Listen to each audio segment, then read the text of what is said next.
professionals and those who are informal caregivers to recognize some of the signs that they may be experiencing compassion fatigue. And finally, the last half of the presentation will focus on personal and community resources that may help alleviate some of the stress of caregiving.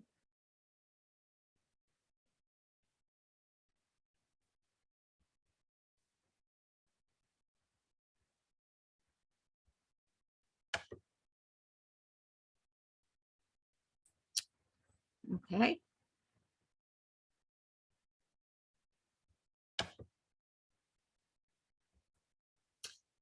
First of all, who is a caregiver?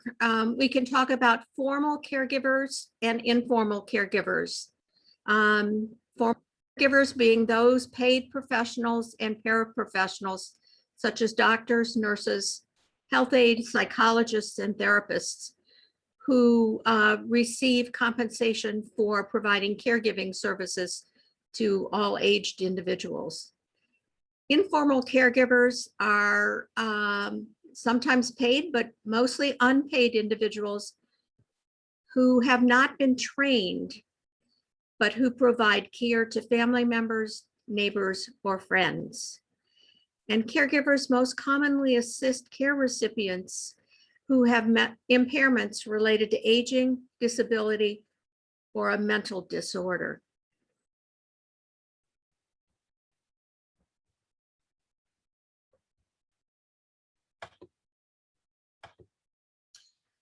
In the United States, there are approximately 53 million US adults who are providing care to another adult or a child with special needs, according to the AARP survey, which was done and focused on the year of 2019. As most of us know, the majority of caregivers, or approximately 61%, are female, compared to about 39% of males who provide care. Among the group of caregivers, we have 2.7 million grandparents who are primary caregivers for grandchildren. 55% of that total population of grandparent caregivers are grandmothers. Most of those grandmothers are younger than 55 years of age. So think about the implications of the roles that they are juggling as they are taking on the role of a primary caregiver for their grandchildren. 11% of the surveyed respondents reported that a child younger than 18 was providing care to an adult or siblings in the home. Data on children as caregivers is very difficult to find. Probably the best article is that Young Caregivers article, which estimated that there are 3.4 million children, or were 3.4 million children in 2005 who were providing care for an adult or another child. This chart provides information about the age range of recipients, the percent of adult caregivers in 2020, and the number of caregivers both in 2020 and 2015. I think the importance of this chart is to show that from 2015 to 2020, across all ages, the number of adult caregivers increased in number. So the problem is increasing in the United States because of the number of elderly, because of the opioid epidemic, and for various other reasons. Since 2015, the number of caregivers has increased by approximately 9.5% in the United States. And looking at the racial breakdown of caregivers, 38.3% were white, 21% Latinx, Hispanic, 21% of African American, and about 20% are Asian American individuals.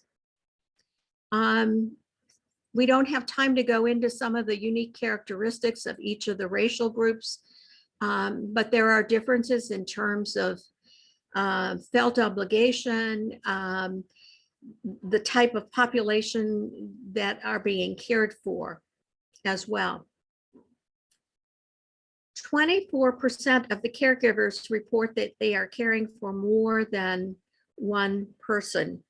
And especially among the African American primary grandparents who may be giving care, they reported that in many cases, they are also caring for an adult as well as children in the home.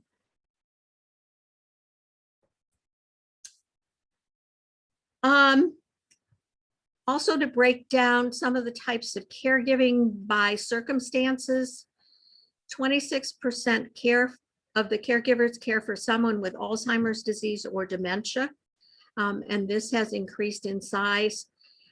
Some recent information I got from the Alzheimer's Association indicated that 6 million people are living with cognitive issues such as Alzheimer's disease or another form of dementia. And again, that population is increasing in size. So the stress of caregiving for someone with an Alzheimer's disease, dementia, or cognitive health impairment can be immense. 27% of caregivers care for someone with emotional or mental health problems. And again, this is an increase in number since 2015. There are approximately 9.6 million adults 18 or older who were diagnosed with a mental illness in the past year.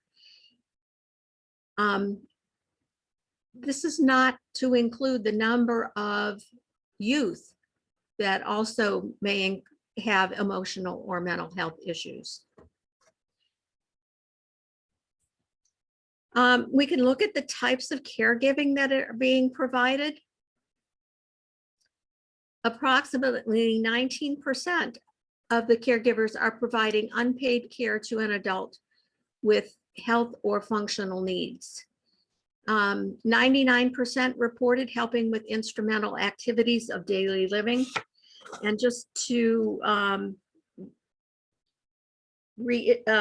expand on what instrumental activities of daily living are, they're activities that go beyond the basic self-care that individuals typically need, such as the use of a telephone, shopping or running errands, doing laundry, meal preparation, housekeeping chores, transporting someone, as well as medical and financial management of their resources.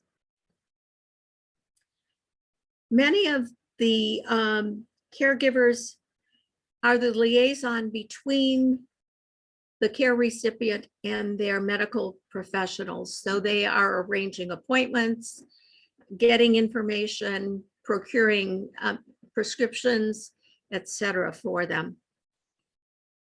60% of caregivers reported helping with activities of daily living, things like feeding the individual, helping them groom themselves, perhaps assisting with showers or baths, brushing their teeth.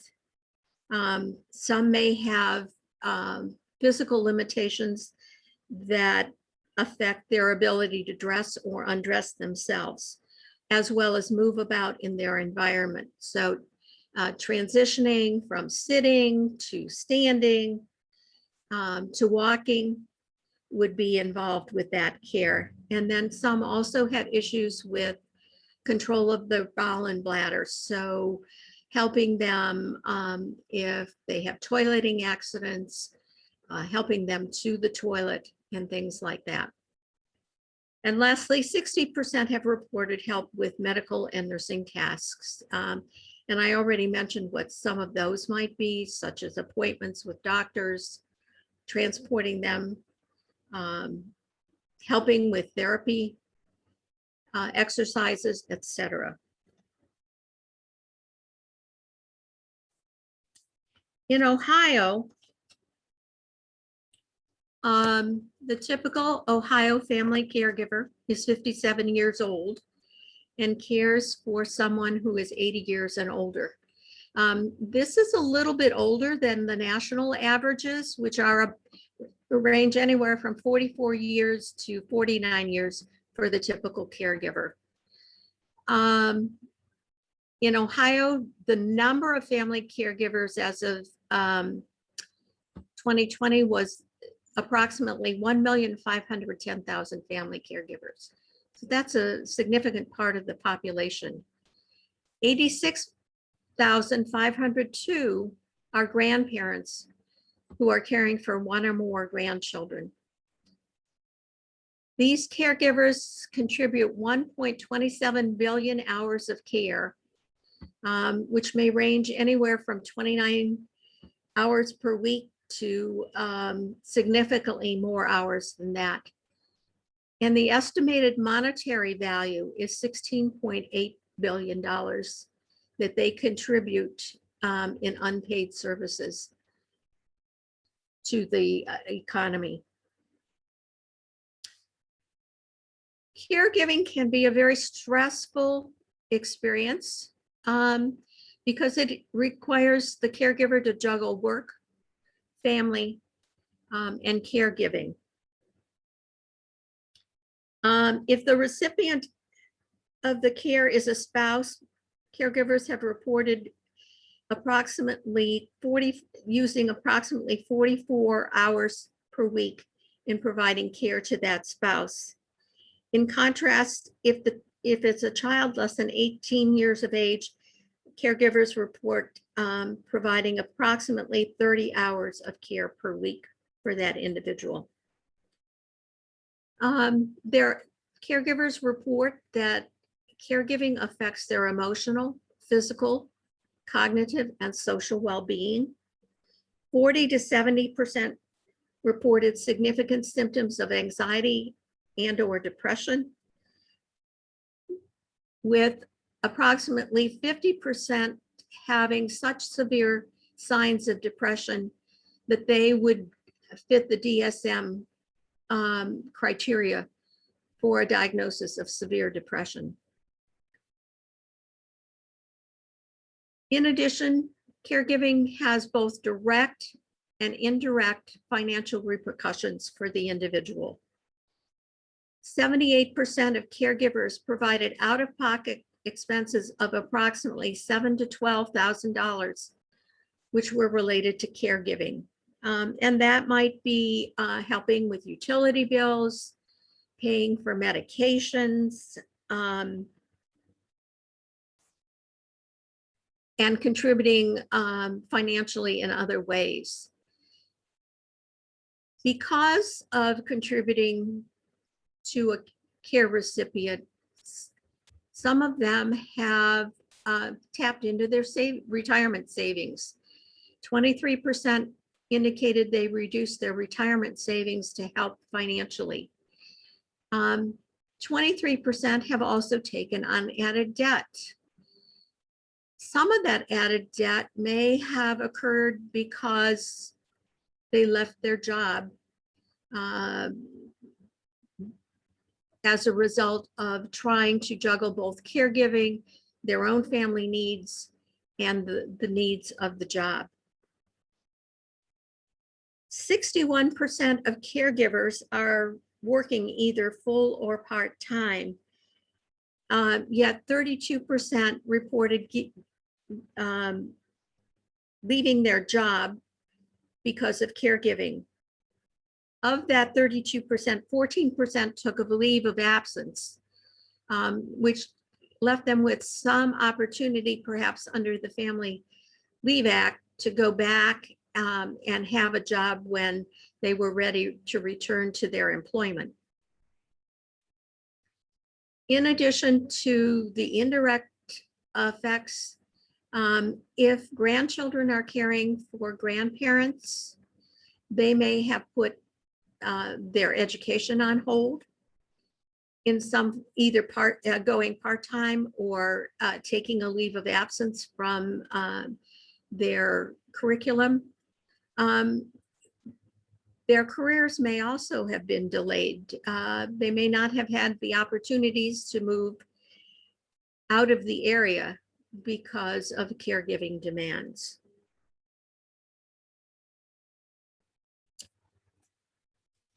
Compassion fatigue is the stress that is a result of caregiving. And according to the Compassion Awareness Fatigue Project, they define it as the emotional, physical, and spiritual distress experienced by caregivers who care for people or animals. And those people or animals are experiencing significant emotional or physical pain and suffering.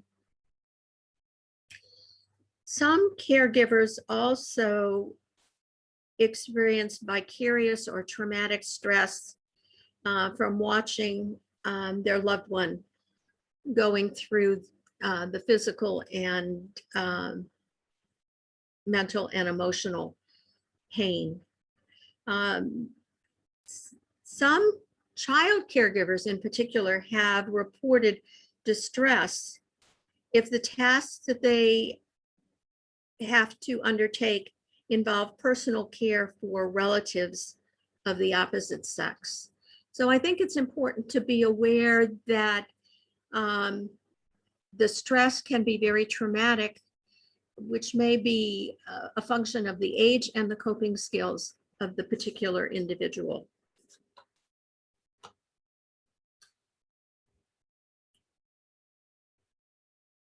Who may experience compassion fatigue? Anyone who is a formal or informal caregiver is susceptible to compassion fatigue.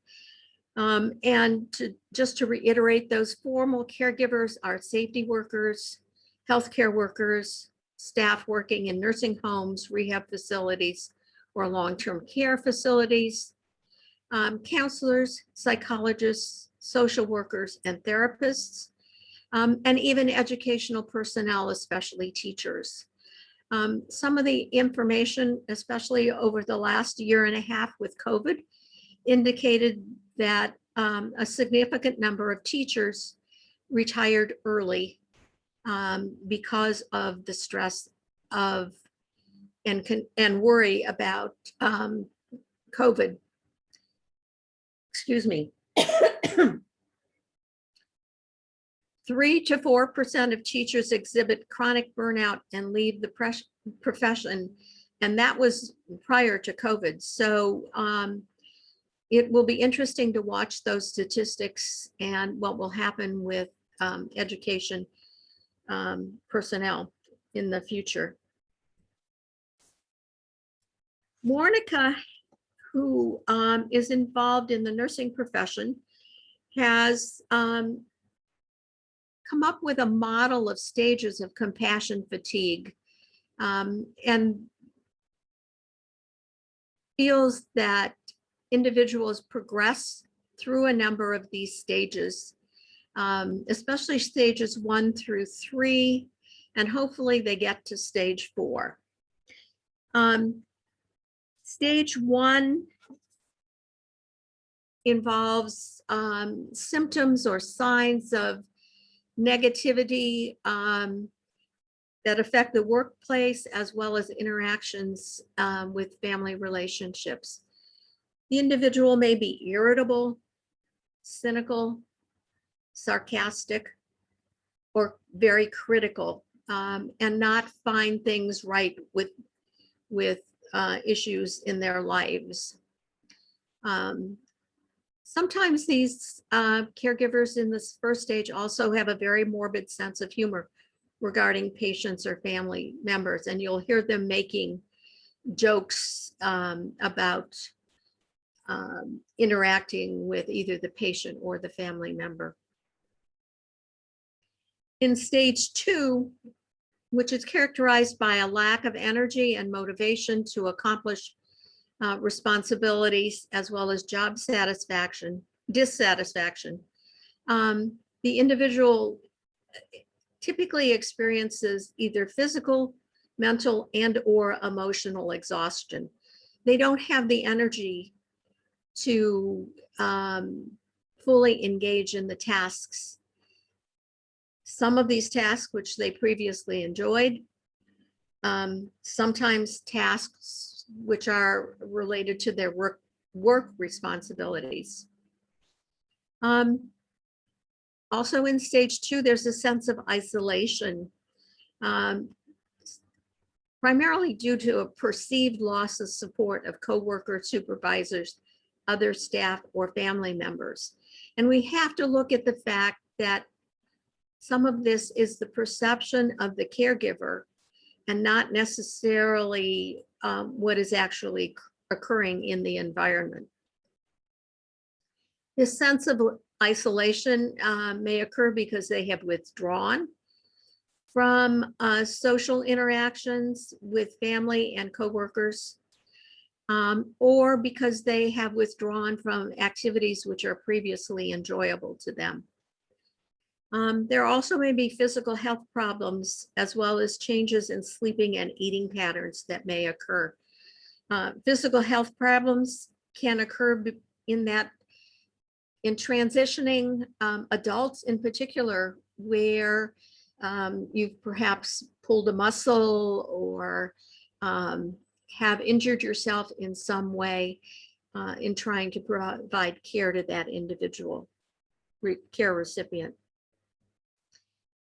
Stage 3 is burnout.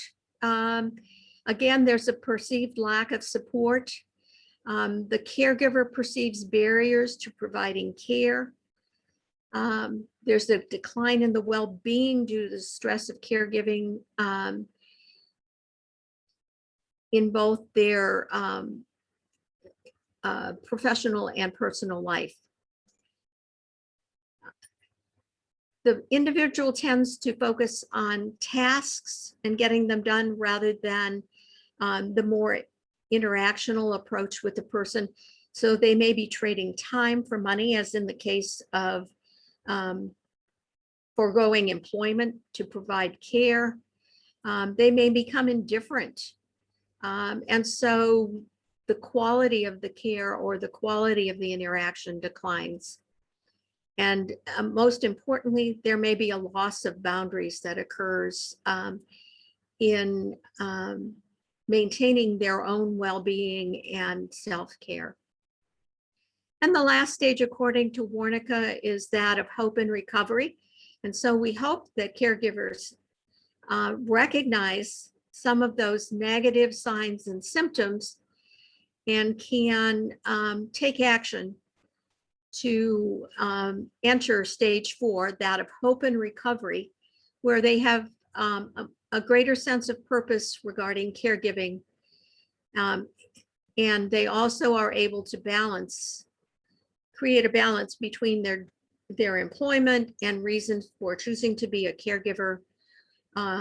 They can begin to enjoy activities that are rejuvenating, and maybe even develop an action plan with their care recipient regarding both the caregiver's perception of what is needed in caregiving, incorporating the care recipient's perception of types of caregiving, and also coming to some kind of agreement as to when outside help may be needed to provide respite or relief from the caregiving situation.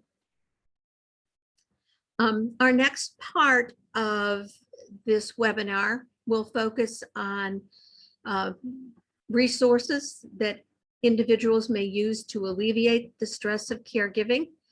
And so while we're changing speakers, I'm going to ask you to think about those of you who have provided care as either formal or informal caregivers.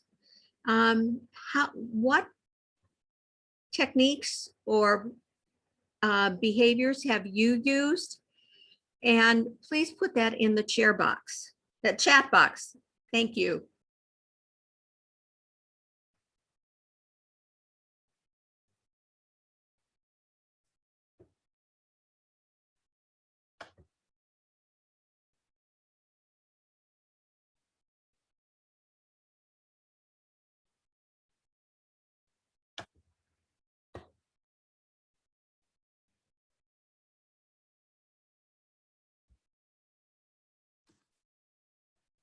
Well, Audrey, I'll go ahead and unmute as we turn this over. And yeah, we want to give people a moment to maybe think about things. And thanks, Casey. Communication with friends and family to advocate for self-care.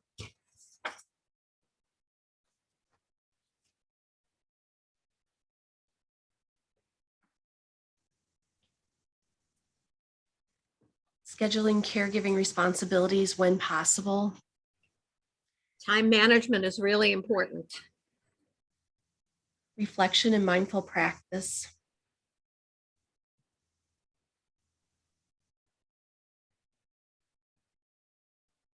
Can you, Audrey, one more time, can you repeat what we're asking about? And I'll read the next, including care recipient in decisions.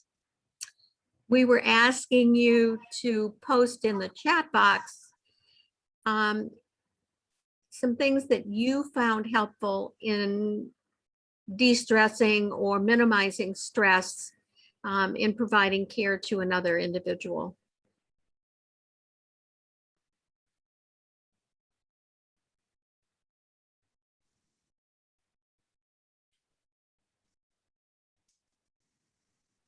Exercise and good self-care. So absolutely, these things that you've listed that you do, we want to encourage you to keep that up. As well as you see, we're going to have suggestions for preventing compassion fatigue. And as you know, there's no one size fits all, one answer for everyone. So I'll show you this list that we're going to be sharing and then talking about and some of the research behind it. I see some others in chat. These are great. Riding the bicycle, informal and formal caregiving with children and older adults, work for joint efforts and activities. So it's more like a team when giving care, which that's an excellent strategy. And then doing things while enjoying music or other forms of communication. So these are all great things that people have shared. And from that, what I also want to kind of remind us as I look to this next one, the suggestions that we are going to be sharing, we kind of want you to think of it as a gift. Take what will work best for you. These are research-based. Some things may feel a little more applicable to the informal caregiver who's working with a family member or a close friend. Some are maybe a little more appropriate for someone who has a professional role and works with clients and then, you know, removes ourselves from the situation. There's kind of that home life and work life. But with that, we just encourage you to think about what would make the most sense for you and your role and your career as far as some of these resources. And I always like to let people know that we are going to give you the connections at the end where you have copies of any of the links we've talked about, any of the resources, and you're certainly welcome to email Audrey or myself at any point too. So the suggestions we're going to talk about is trying to minimize some of the risk of that compassion fatigue, is focusing on what you can control, practicing self-care, setting boundaries, practicing mindfulness, seeking more information, and building a support system. And we very much want to remind you this is not a to-do list, one more thing to add to everything you're trying to balance. But with this, as we look at these 6 different components, also recognizing that they often overlap. Some of the things we may be doing about self-care and health and wellness is about, you know, creating boundaries. So we'll kind of mention that, how they overlap. And I want you to think about really what you're doing well, those things you're kind of have down, or maybe those things you might want to revisit to maybe make some small changes. as you look at where you are under stress and risk of compassion fatigue. So that very first recommendation is focusing on what you can control. And I do also want to give credit to Audrey for this list because she had written an article back last year about compassion fatigue during the pandemic. And this list is kind of adapted from some of those suggestions in that article. And so with focusing on what you can control, that's really where we want to put our effort and our energy. Also, by reframing what we really can control and cannot control may help take a little bit of stress off of us as caregivers and all the other roles we play. So really thinking about what we can control, what we'll put that time and effort into. And so, as Audrey had said in her article, in other words, we really want to look at separating what we wish we could do from what we know we can do. And so with that of making purposeful choices helps kind of alleviate some stress also.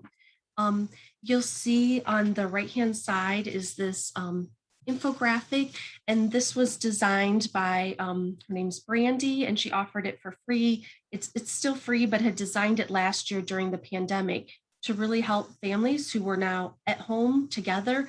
What are some of the things we cannot control and that we can control?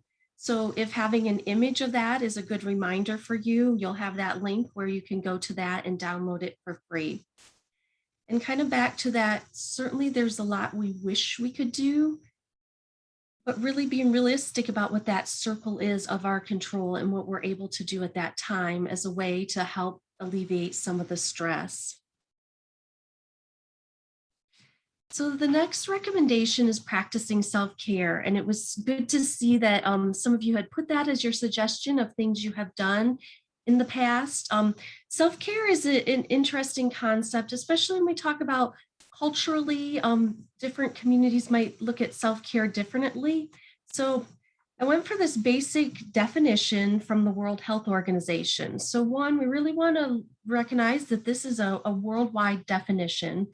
But the definition they have shared is that it's the ability of individuals, families, and communities to promote health, prevent disease, maintain health, and cope with illness and disability, with or without the support of a healthcare provider. Now, with this, especially that last line of with or without the support of a healthcare provider, certainly the hope would be that people have that, but also recognizing that this is a worldwide global definition. We know not everyone has easy access to a healthcare provider. So it kind of focuses on what can be done by that individual, family, and community. So with that, using this definition, the World Health Organization also goes on to explain that self-care interventions can bring the users a greater choice, access, control, satisfaction, and affordable options to manage their own healthcare needs. So self-care can recognize the strengths of individuals who can be active agents in their own healthcare and not merely a passive recipient of health services. And certainly that was mentioned in chat, that having that recipient be part of the strategies is a good goal. And then recognizing with that self-care that this is for every individual. So with that, some of the research has shown that the requirements of self-care is that we really need to clarify and commit to that value of self-care, which is where sometimes our culture and expectations may not always have that value of self-care if we think we always have to put others first. But when we think about having your self-care, your basic needs met, is then able to better help others. So kind of that personal commitment of this is a value in my life, and I'm going to commit to having that act congruently across my personal and professional domains. So that idea of self-care can certainly be physical and mental and emotional and social and even financial. So a lot of different domains to think about where I might want to focus on that self-care. And then also there's a lot of literature that points to practicing self-compassion in the process of offering that self-care to yourself. And with this, that self-compassion is encouraging you to treat yourself the same way you might treat that loved one or the patients that you care for, that compassion and understanding that sometimes we're harder on ourselves and think we should be doing more and doing better. And not kind of giving that space and that self-compassion. So with that, kind of committing to this value of self-care is a way to help us move forward on the path of building resilience. And with that too, back when we talked about what we can control and can't control, making these purposeful choices to prevent feeling overloaded and overwhelmed is one thing that we can kind of put within our control. So back to just some self-care tips. When I kind of alluded to culturally, often in the US, when we may see the hashtag self-care or hear marketing or advertisements, self-care in that sense might not be about those basic things of taking care as basic as our sleep and exercise and getting healthy foods. Often in marketing, it's much more elaborate about money that we should be paying out for specific items and brands to help us find this relaxful space. So when it comes to self-care, I would just encourage you, if those things of maybe self-indulgence are of help to you and you're able to enjoy it, that's one thing. But we are in no way advocating that people need to go out and buy more items or services or anything like that.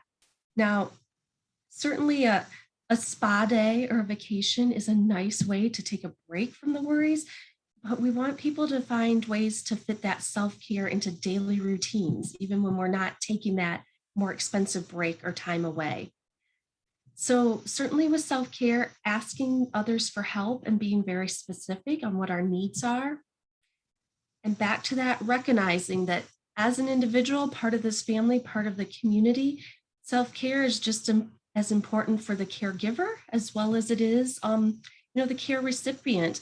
Whatever steps of self-care that our care recipients can do for themselves as a way to promote, maintain health, preventing that disease. Those are steps we just want to encourage everyone to take and encourage those around us to take. And as I mentioned, self-care can be as basic as just getting enough sleep, which is sometimes hard when there's all these different things pulling at you and things that need to be done. And, that exercising and eating healthy foods, fitting that in. Sometimes we don't default to those healthy options when we're under a lot of stress. So self-care is making the commitment to do that. And with that, this is a picture of a magnet that Audrey has. And we worked very hard to try and find the source of this and weren't able to source it. But I think it's kind of that reminder that sometimes we just have that magnet or that quote or that reminder or that tip from someone that we might not even be able to source or remember where it came from, but it might be enough of that reminder to us as an individual, whether it's any of the tips we're giving. But this one on practicing self-care, you'll notice that none of them really require a lot of extra money.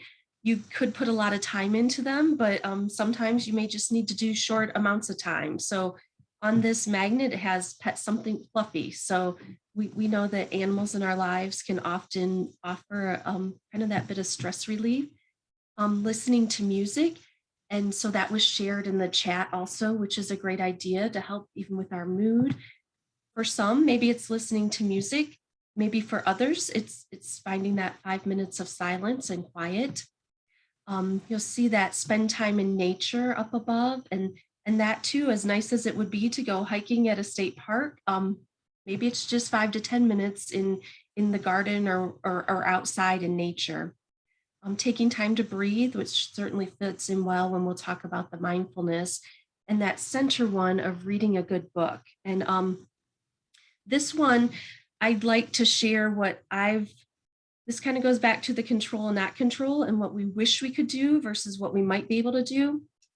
So I would love to read a good book. That's something I could do for enjoyment. And I, at one point in my life, had as a hobby, but certainly with work and family and other responsibilities, I haven't had that time to just sink into a good book. But what I've chosen to do as kind of a replacement for a whole entire book is I have a couple books of contemporary poetry, so it literally is something that I can take 5 minutes to just take that break and read through a poem or two. So once again, it is not the same thing and is not what I wish I would be doing, but finding ways to kind of adapt that to where we're at right now. So with that also, we would like everyone to be aware of the Caregiver's Bill of Rights. And this was written by Joe Horn, actually quite a while ago.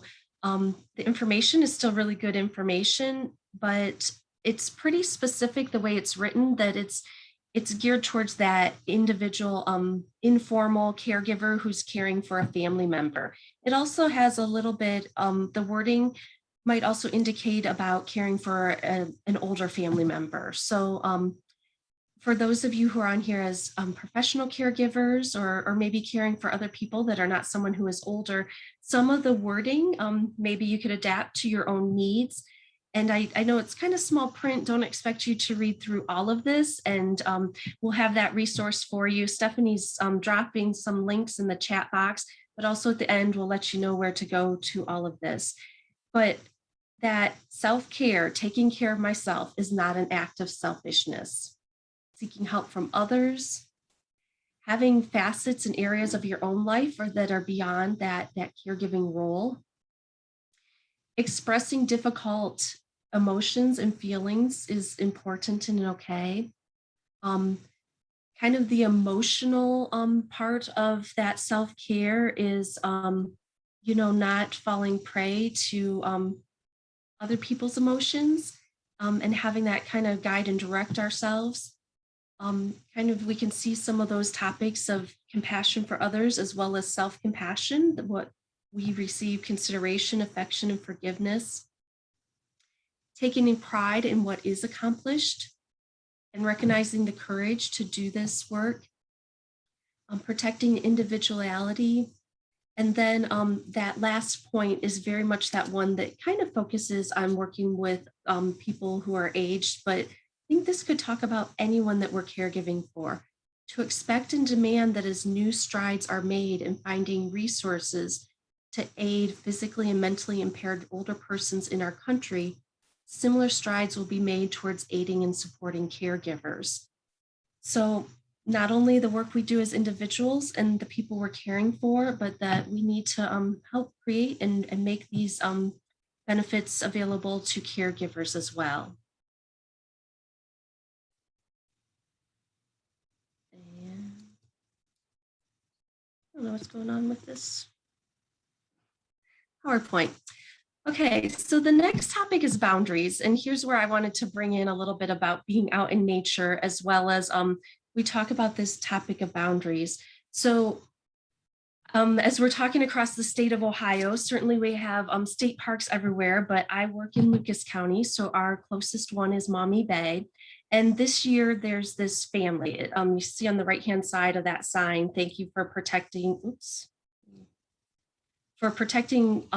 this family of piping plovers. It's this bird that is endangered, and it's the first time they've had a nest in Ohio in over 80 years. So I was lucky enough to go see it in person, but you can't get close at all. You can only see it in person through like a telescope, and then the photos, like from the photo on the left from this volunteer, Joshua Vardos, they have to, really zoom in on those birds. Now you see that notice on the right, it's just a sign. It's got the words. It's telling us, please stay out of this area. And it just literally is a roped off area. People are respecting that. Nobody's trying to go in there. Then where the birds actually are, there's a cage over them. And the volunteers put this cage over them because of when they build their nest in the sand, their eggs are pretty much out and can be exposed. And this cage was designed that they could come and go, but that predators would not get in. So just these pictures of a couple different examples of boundaries. One's that sign in words, one's kind of visually, it's roped off. This cage actually, as we looked at the pictures in my household, we questioned, wait, can they really get in and out? But as we asked that question, they said, yep, it's a really small bird. It literally can get in and out of there, but it's keeping out the larger predators. So there's a lot of different ways we can think about boundaries in space, and particularly like fencing. And fencing could be used for different ways.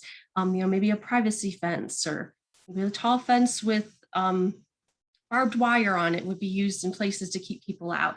So boundaries can be viewed in a lot of different ways.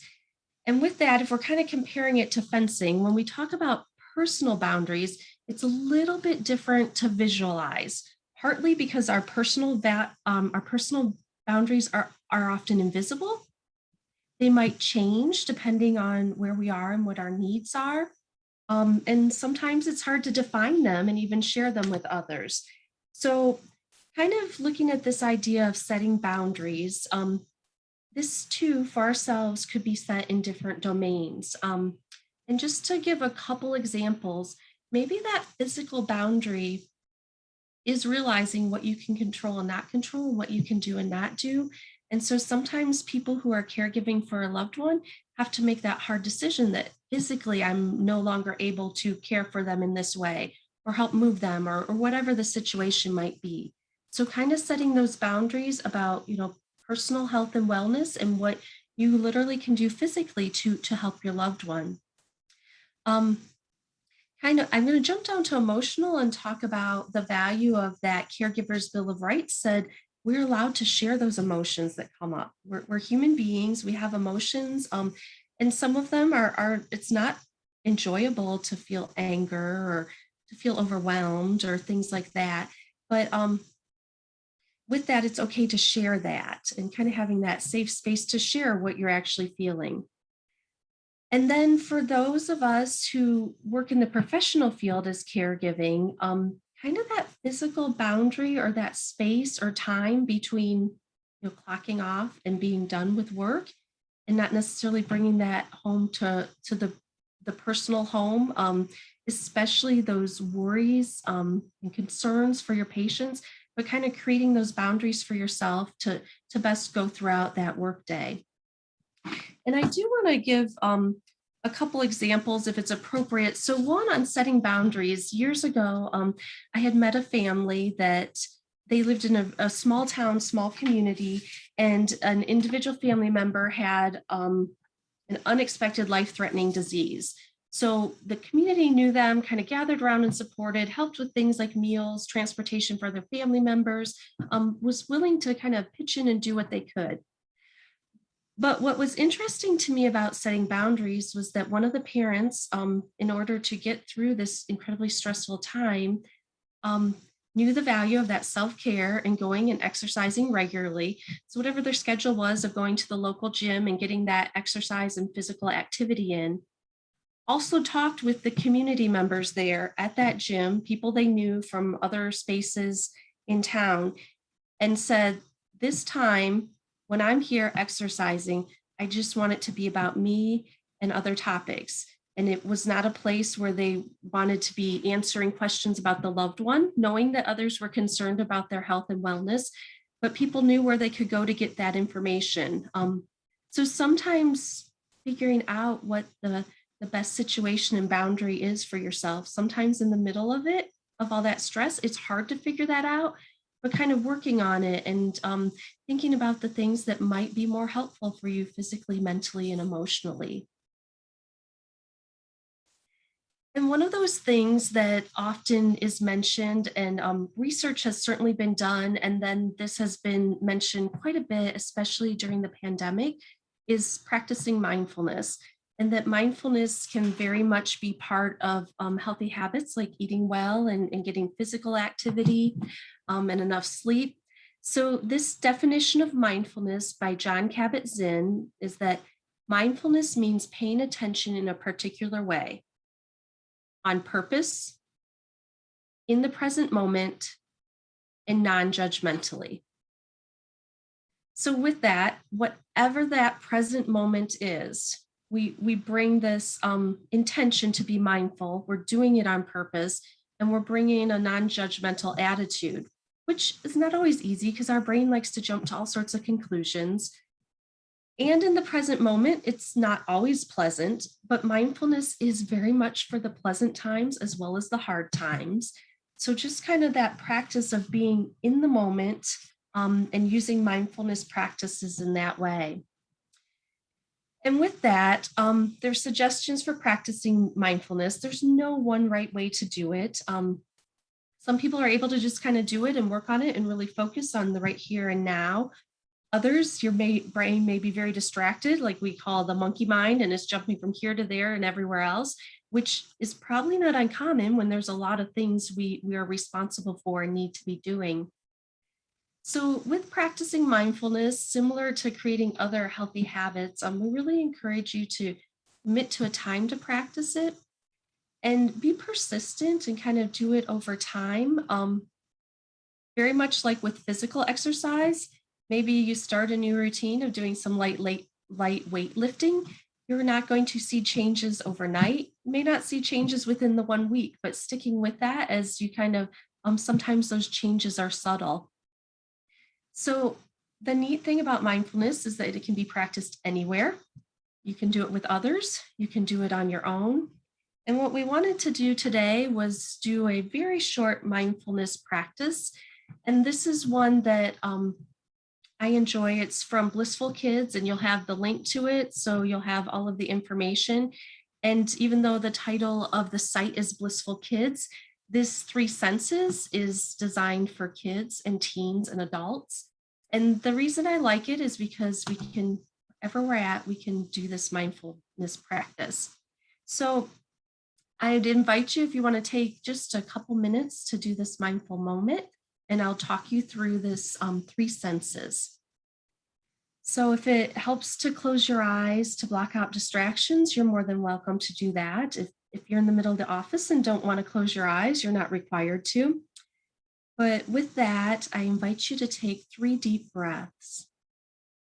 And with that, we can breathe at any time and focus on our breathing, that we inhale through our nose and exhale out through our mouth. And as we're doing this mindful moment and being present right here and noticing our breathing, just kind of what it feels like to inhale through your nose and fill your lungs up all of the way. And kind of to exhale, and as your lungs kind of deflate and blow all that air out. And as you're taking these deep breaths, it's kind of a clue to your brain that we're going to just take this moment and focus right here and now. And if your brain gets distracted, that is okay. You can just kind of come back to what we're doing in that moment. And what we're doing right now, you don't have to memorize or remember or answer on. So just being present in the moment using 3 senses. And the first thing I'd like you to do is, if your eyes are open, to just look around right where you're at, whether you're in a room or whether you're outside, and just look at 3 different things.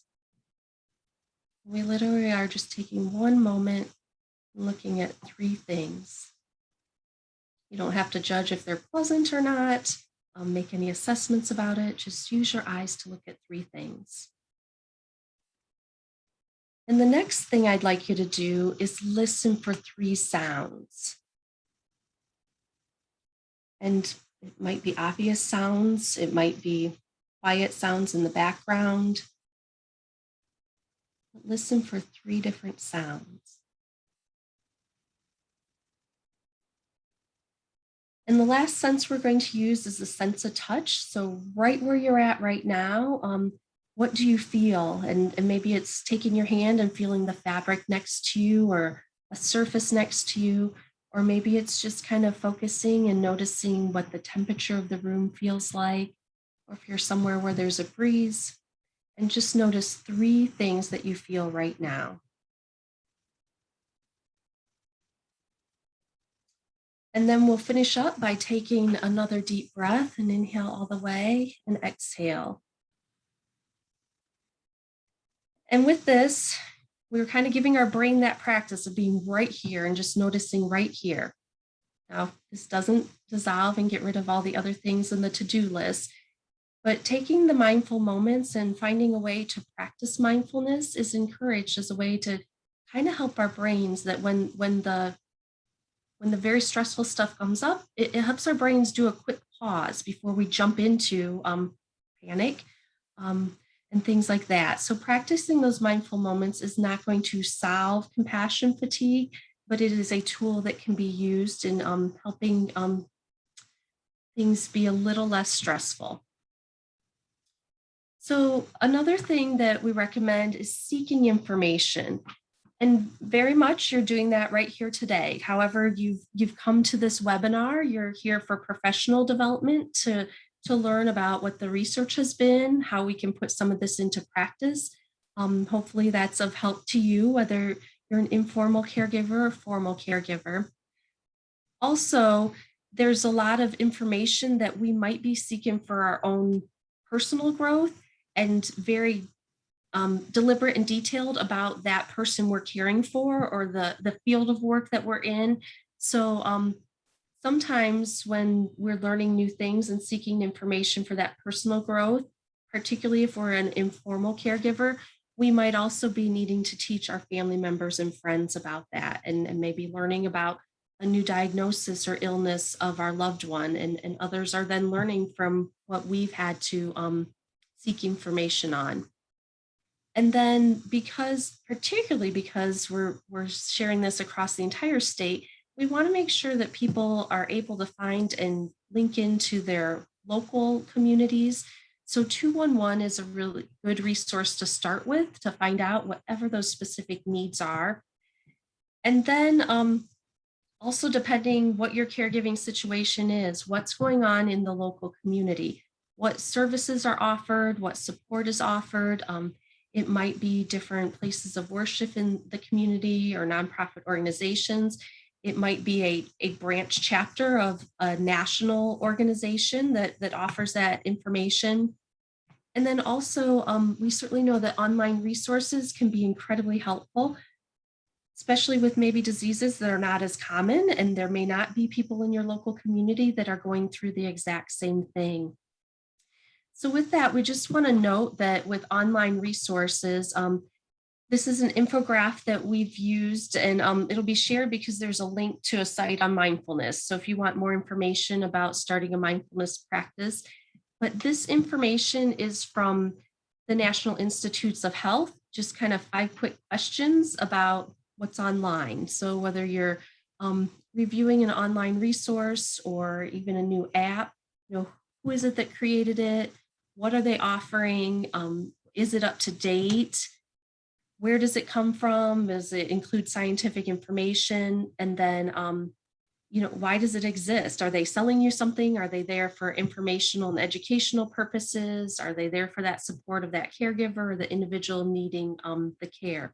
So with that, we just encourage you to keep that in mind, because using online resources, there's nothing wrong with that, but if you're not face-to-face, just kind of doing that quick check for yourself to see where it's coming from. So the next recommendation is building a support system. And with this, the quote by Mr. Rogers, "Taking care is one way to show your love. Another way is letting people take good care of you when you need it." And certainly having a support system is going to look, the way it operates might look very different to different people, but thinking about what is it that you need and how can people help take good care of you. So these are just some tips from the American Psychological Association, as far as there's that suggestions for finding a support system. And sometimes we need to seek it out. Sometimes we might need to build it or create it, but reaching out to family and friends, that reminder that technology can be a way to connect with people who aren't right in your physical area going through what you're going through. Connect with people who share your interests. So this might be specific to your role as a caregiver, or it might be other hobbies and interests you have outside of that caregiving role, kind of that self-care to keep up with other interests and things that you might have a passion for. Looking for peer support groups. And these too might be in person, might be in your community, or it might be something that you search for online because of distance and location. And then that reminder from different resources of asking for help. So this is kind of the don't forget, these are things we talked about at the beginning of this list. And I really want to reassure you that we are not giving you a to-do list. These are not things you have to do or should do. It'll look different for everyone, and it might look at different, one year to the next, but looking at these different items and recognizing that, just small little steps in that right positive direction are ways to help alleviate some of the extra stress. Probably won't get rid of all of it, but deciding what you need to do and put a focus on helps decide what you're in control of, helps you determine what your self-care needs might be, and then steps from there. So with that, we're going back to just this slide that shows that there's really that overlap between what we can control and not control, and boundaries, and practicing mindfulness, and whoops, let me go back to, and our other topics of creating or seeking that support system and seeking out information.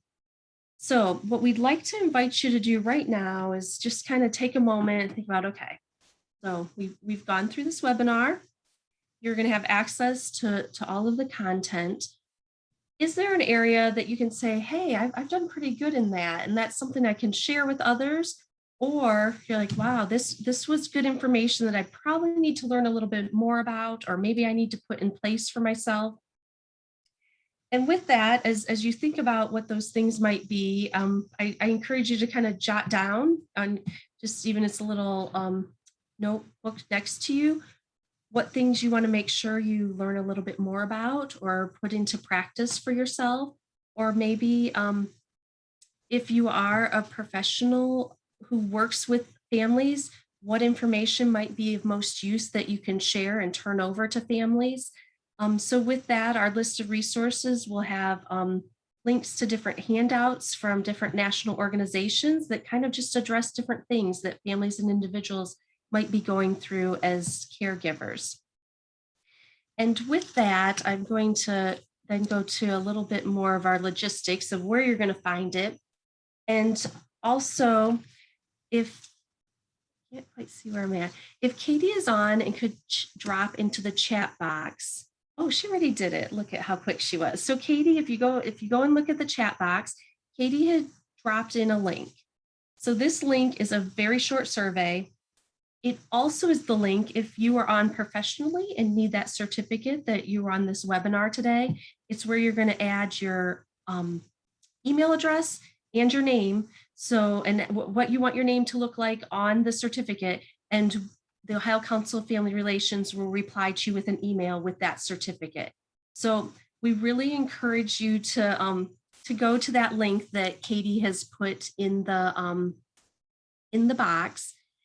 But also let you know, if you do not go to that link today, all of this information will be up later today at the Ohio Council on Family Relations. So our website is listed there at the bottom, that it's oh.ncfr.org.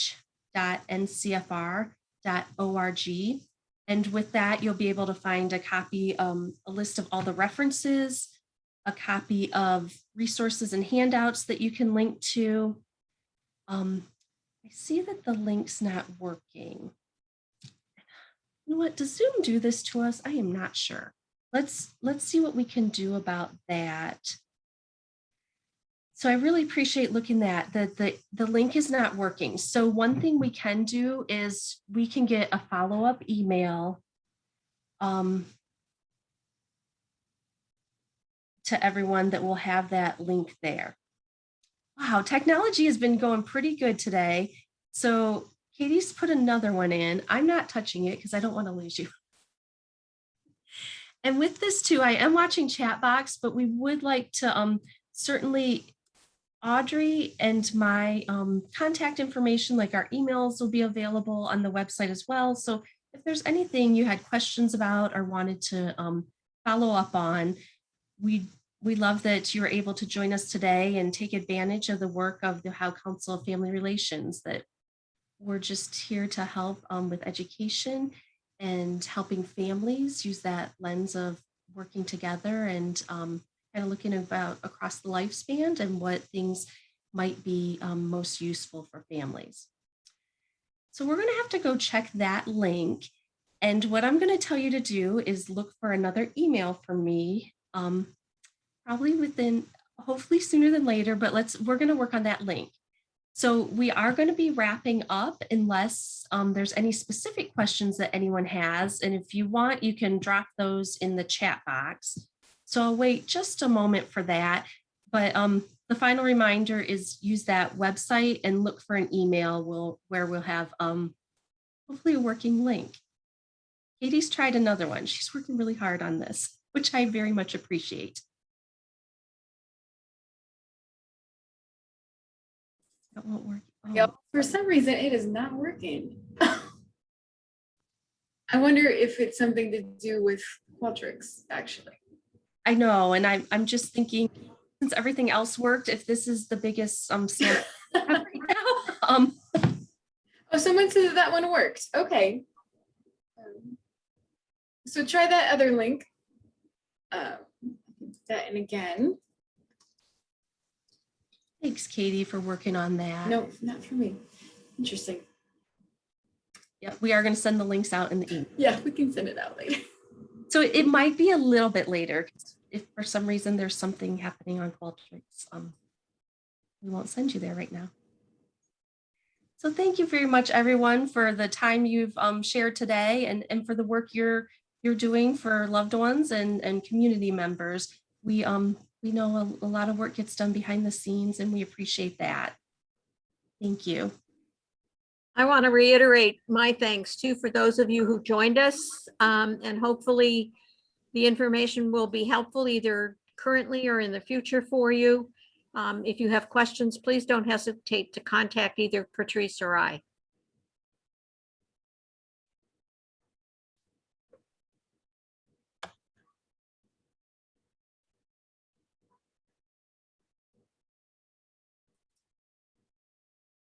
Thank you. Bye. Good job all. See you later.